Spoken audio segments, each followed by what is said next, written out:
What's up, y'all? It's Jason and Brev with the Skolcial Network. I'm dealing with the internet day from hell, so hopefully nothing too bad happens. Brev, am I like jumbled Atari 2600 face right now? Now. Oh, we're good. Okay, yeah. I think we're good. You look fun. You look like you always look. I look especially good, somebody Mm. might say. Ooh, Tristan Jackson jersey. I like it. Big How much did that fan. cost? All right, like $7. Bought it Mm. off a guy who was laying on the side of the road. We're gonna Mm. keep it simple. We're gonna keep it straightforward. Before Brev has experienced Cox internet issues. I'm hoping it doesn't happen to me. So we're gonna knock this out. We're gonna talk about breakout candidates on each side of the ball. We're each gonna have one on offense, one on defense. Obviously, we can't get started without acknowledging huge historic week for the Minnesota Vikings. Without a shadow of a doubt, the most significant thing that could possibly happen has finally happened. The Vikings have a helmet stripe. Yeah, that's where I thought you And were the going. internet handled it with relative responsibility I was and one of the appropriate. complainers. I was one of the complainers. I don't hate it. I think the all purple horns would have been a vibe. I understand the use of or the lack of a use of gold when they explained it. No warm colors. That Oh makes sense. Um, I don't know if I would have done the silver. I might have just done a double thick purple with a little more white in the middle, yeah. I but they're still sick. The silver stripe on the helmet still is a little tough for me, but that's fine, I guess. I mean, like if the helmet was all white, maybe it would have looked a little stupid. So I'm trying to think of that. But like, Yeah, what if it was purple though? You know, mm, I guess they needed possibly. some silver there. Whatever. And another thing happened. You and I were both within, I believe, 1.5 million to 2 million of the exact Justin Jefferson contract prediction, and we were only 3 days off. So Yeah, very true. typical self promotion here. With that being Speaking of said, self promotion, go ahead and use code Jason H mhm. on SeatGeek as you look towards going to a baseball game this summer. Maybe you want to catch an Oilers game because suddenly they're very popular for some reason. If you're No looking to idea. go to the NFL, yeah, no, I'm not sure why. But What a looking whack. to maybe get some NFL tickets, SeatGeek.com, use code JasonH to save $20 off your first purchase. Almost So that's said actually 20%. That would be a lot different. Yeah, that's actually not where I was going with it. I was saying, I was gonna say since we like talked about Justin Jefferson panic meter and like it happened right after, I am really scared that Oilers fan is gonna show up on my doorstep tonight. I'm so scared. I think it'd be fair to say you would respond like a deer in the headlights. Yeah. So by this metric, she'll be here in 3 days. Oh no. I wish I had $10 million. Yeah. With that Very in mind, Brev, I'm going to go to you. Who is your offensive player to watch as a breakout star in 2024 for your Minnesota Vikings? breakout star. Offense starts not just at the line of scrimmage and in the off season when they're installing it and training camp and whatnot. It starts at quarterback. And for that reason, I'm going to say Jaron Hall is going to break out and make this a three-way um, quarterback controversy, and we'll have a really hard decision to make, like we did in 2017 with Case Keenum, Sam Bradford, and Teddy Bridgewater. Just kidding. But it actually is Sam Darnold, and I'm saying that I feel like that's the easy pick. Um, and I'm You're saying, still in word for word, bar for bar, line for line right now, but it's okay. I knew you were going to do this, so I came with a backup. But continue, yeah, please. I did too. I didn't know who was going first, so yeah, I'm gonna take Darnold. A lot of people are like, well, what if he has the Baker Mayfield breakout year? Same draft and everything. He's probably not going to. He's for sure going to look the best he's ever looked in his career in Minnesota, I think, for at least an extended period of time. I predicted that McCarthy wasn't going to start at all this year. Not Part of that is because I think Darnold's going to play fine enough to contend for a wild card spot. But we're gonna come here and say that Sam Darnold's gonna have him a little renaissance and go get himself a bag for his next team next year. Where's that going to be? Might be Minnesota if we're not careful. If Sam Darnold is good enough where we resign him and just let our top 10 pick of a quarterback continue to grow, that is the ideal situation for all involved. Yeah. But I say you I'm got to not, be careful because, you catch 1 year Case Keenum and he's back to being a perennial backup quarterback. So, like, could Darnold replicate that? I'm going to go out on a limb and say if Darnold does well, he will be the quarterback of a team that also had a journeyman ginger quarterback. When Andy Dalton was there for a little bit, he will be a New Orleans Saint. Because Oh, I do not think that Spencer Rattler is the answer. He has some talent, but if he is, bold it's going to take. be like 3 or 4 years. So I knew you were going to do that because I'm Hmm. nice and let you go first. I Wow. think Sammy Darts is primed for a breakout year. We're going to make some Sammy Darts shirts, I think. Maybe Yeah. just have him chain smoking a pack of Marlboros. We're not really sure. Samuel But Dimesworth. I think to start with my breakout candidate on offense, we have to start with somebody that we're going to be missing at that tight end position. We're going to be missing, I believe, if you look at the 2023 season, have it here in front of me, a full 10.1 yards per reception from TJ Hawkinson, at least for a little bit. I'd like to be optimistic and say he'll be there week one, but all signs point to that not happening. But Yeah. what if I told you you could bring in a man who maybe doesn't get you 10.1 yards a reception, but in limited action, lining up to catch? Maybe he had 9.7 yards a reception.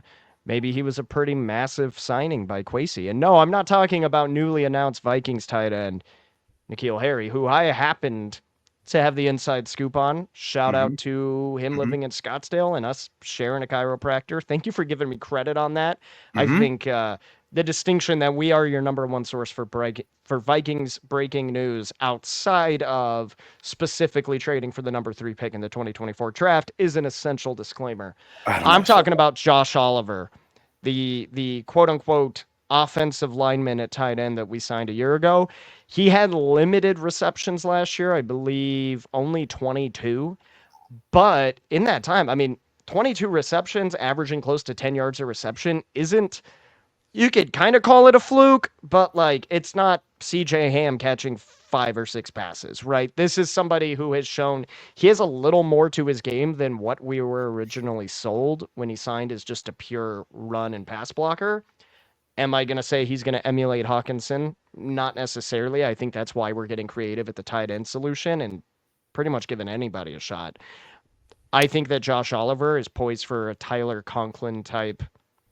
There's a name we miss in Minnesota. I Tyler do. Conklin type performance where he's just dependable. He's not a top 2 or 3 tight end.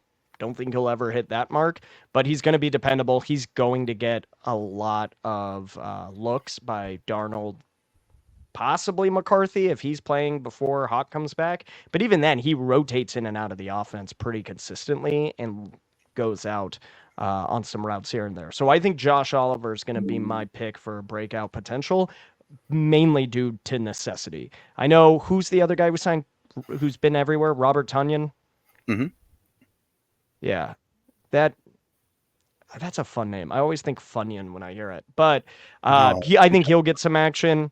You can always hope for Nick Muse to finally give the 22 draft class a better name.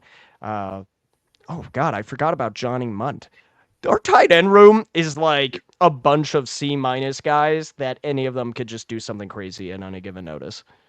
You pay $85 million total for a tight end room. It better produce something. I almost said the F word. That would have been bad.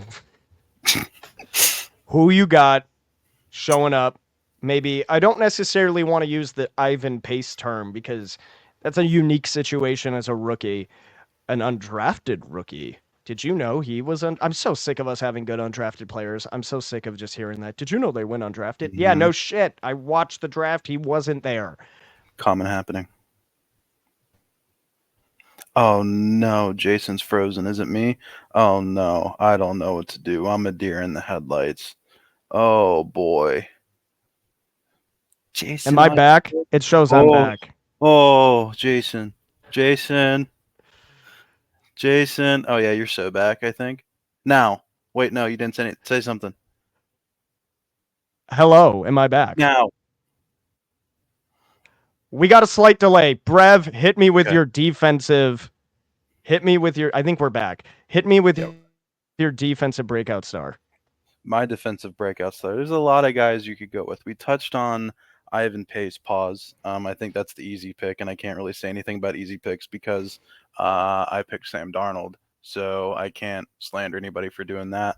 I'm gonna go, and I've actually got a couple names in my head that I can't really pick from, and I'm not just saying it because that report came out about him like staying late with Byron Murphy and stuff.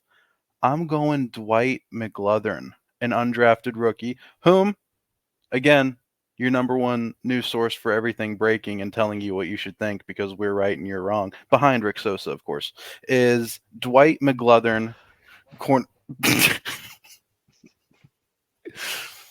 cornerback, undrafted free agent. I've always liked his game. Since I heard of him after we picked him up, I'm not gonna lie, I didn't hear. I'm not gonna lie to you. Like, so I think he's a really good, really good acquisition. I'm just about as excited for him as I am for Gabriel Murphy, the gem that we think we all got, who probably should have been taken in like the fourth or fifth round. So Dwight McGlothern, sticky in coverage, he stays tight. Pause. Didn't have a ton of interceptions in rookie in his didn't have a ton of interceptions in college, but like I think Kyrie Jackson was the easy pick, and I think I sold my ball knowledge a little bit too short choosing Sam Darnold because I do know ball. So I'm Well, gonna go Dwight McGlothern. well, in that case, are we better at all? Any improvement, or is this Now, just going to be really now? now, This yeah, is how we test any delays. All right, we're better than we were. yes. Well, thank you. You you just you really I hate running through these like let's not talk about it ahead of time because you always just shit on everything I'm going to bring to the table. Kyrie Jackson is my pick. I think having a tall physical corner who can actually I don't know play man coverage, get physical in the red zone. I'm tortured by that. Was it T Higgins? I think it was a T Higgins Yep, catch, right? yep. Yeah. I was it Mackay who was sitting like 3 yards It was away, just going like Makai this. Blackman.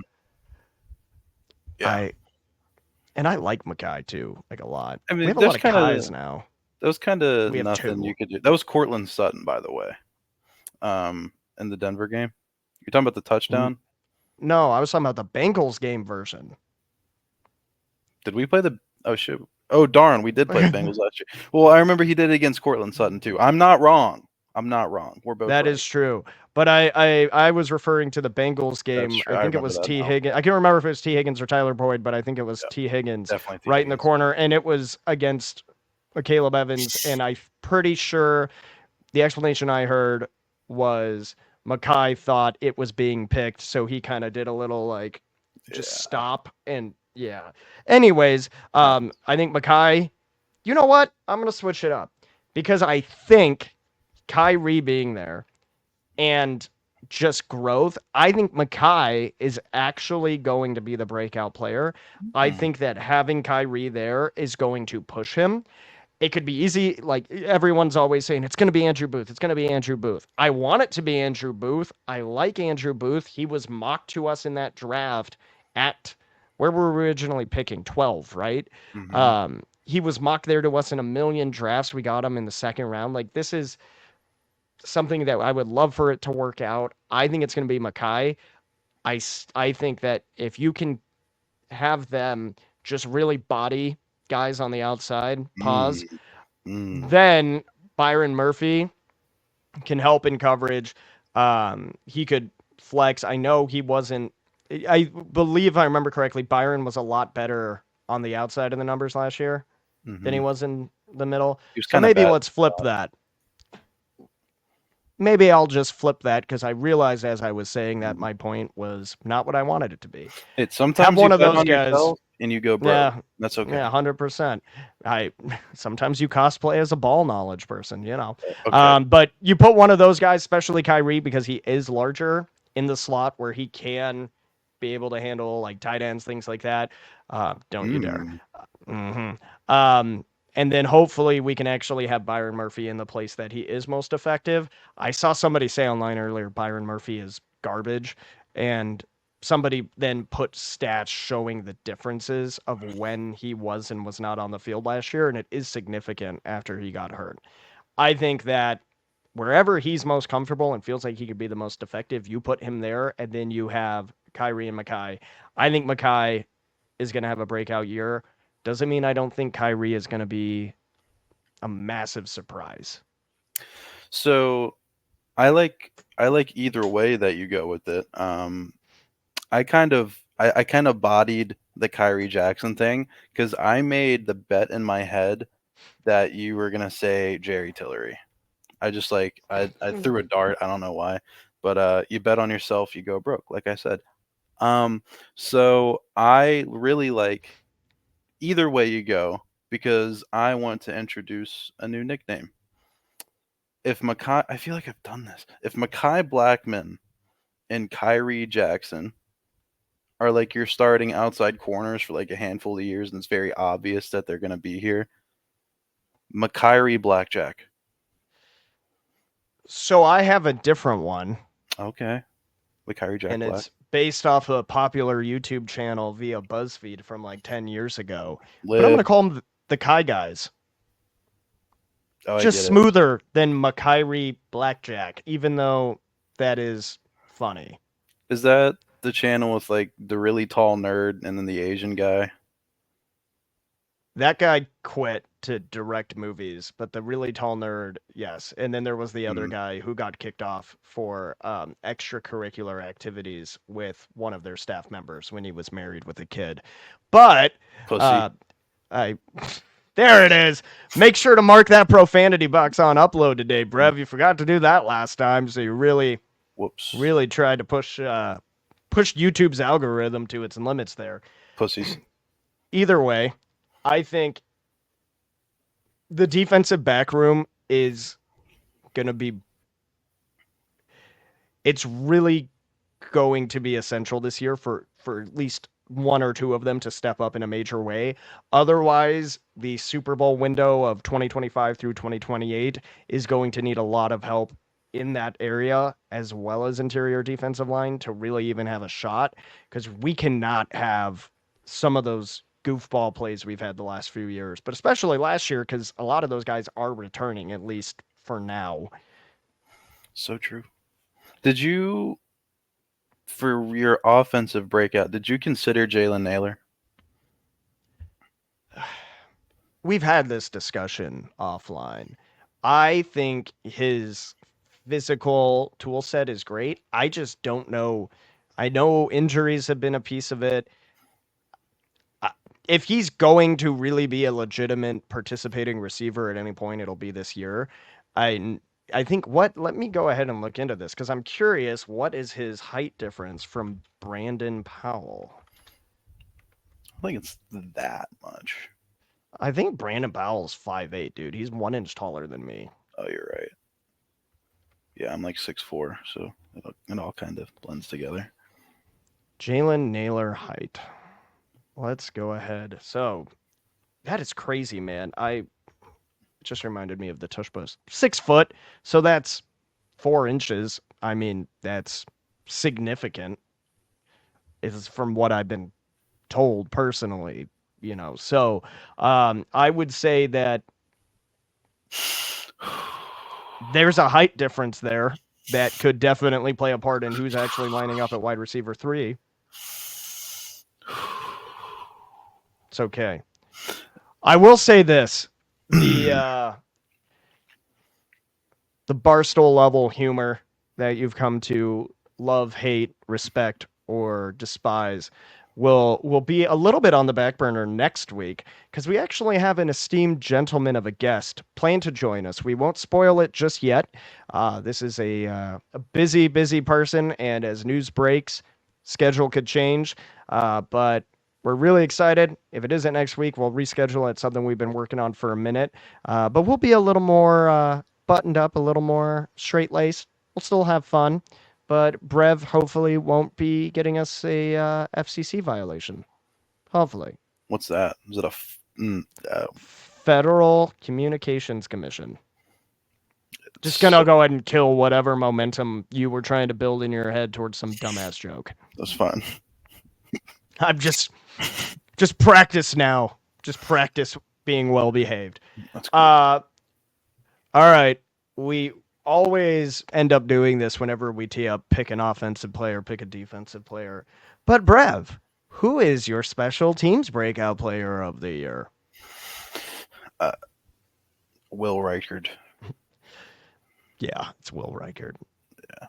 Reichard? You know what? No. Screw you. I agree, but no. Ryan Wright is going to have a resurgence of a year that has not been seen since America came back from the Great Depression. I am telling you, at this moment, Ryan Wright will just be bombing punts 70, 75 yards with absolute ease. He's been throwing down natty lights. He's been ready to go. I don't know what happened last year. I genuinely can't explain it. Ed Donatel left. So that must be it. He didn't have to punt it as far, so he just got used to punting it shorter. I don't know what that implication is. Maybe he just had a crush on Ed. By the way, I wanted to say that wouldn't be a breakout. That would be a resurgence. Do you think, and when we talk, well, hold on. When we talk about true breakout players, we're talking about people who get talked about on the national stage. How often were you hearing Ryan Wright truly discussed in any significant way on the national stage?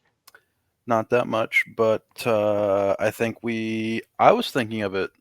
No, I wasn't. I picked Sam Darnold. Never mind. Never mind.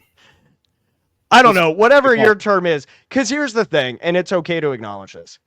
There are breakout players every year within the fan base that the team notices. It says, hey, this person did better than who they replaced, or this person showed up after not really doing much the year before.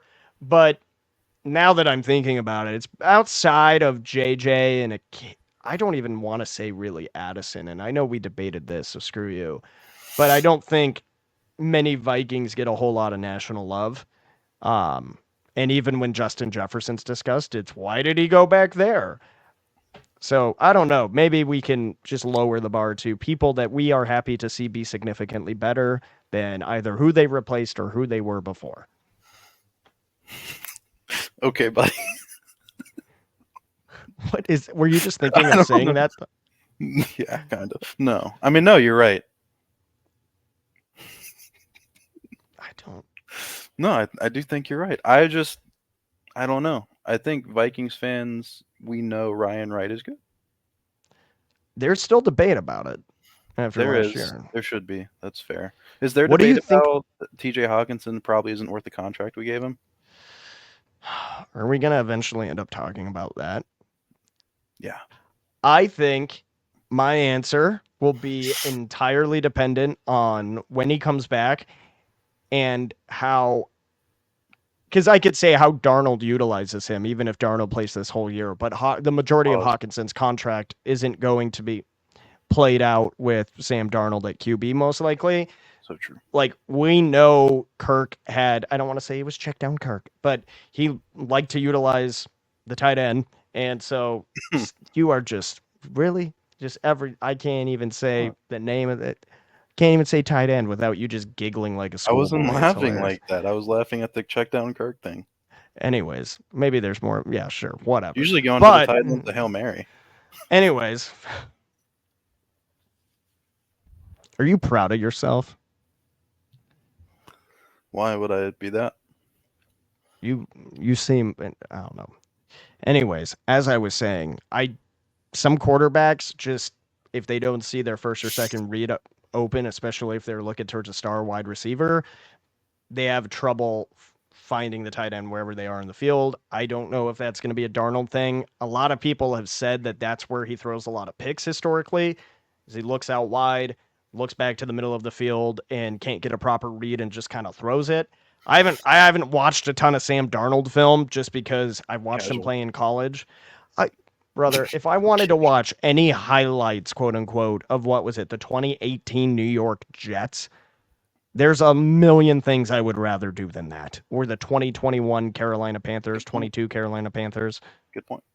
You're right. That sounds no. And I understand for context on who Sam Darnold is, that would be useful, but I'm not going to do that to myself. You're not a ball head. That's fine. No, I just have some level of self-respect to not watch that. True. Go watch his pro Remember, day, though. It's so I much. watched So watched his pro day. I'm an SC fan. I always watch USC pro days. Oh, that's right. You are. Miller Moss is going to be a top 20 pick next year. Okay. I don't think the quarterback class next year is very good, so I think he'll sneak his not. way into the conversation. Maybe he could. And there's going to be enough quarterback desperate teams. Maybe Anyways, happy Pride with Month. that in mind, we're really excited, genuinely, for what we have in store next week. I know sometimes, pretty much all the time at this point in the offseason now that the big question's been answered at quarterback, question's been answered about JJ.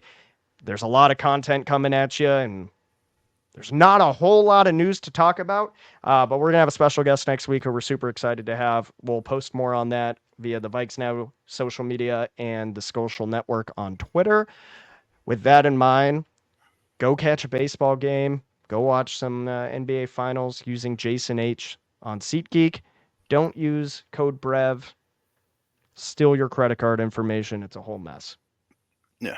Go make out with the same sex. Happy Pride Month. On that note, as always, ending on Brev just completely going unhinged. We will see you guys next week.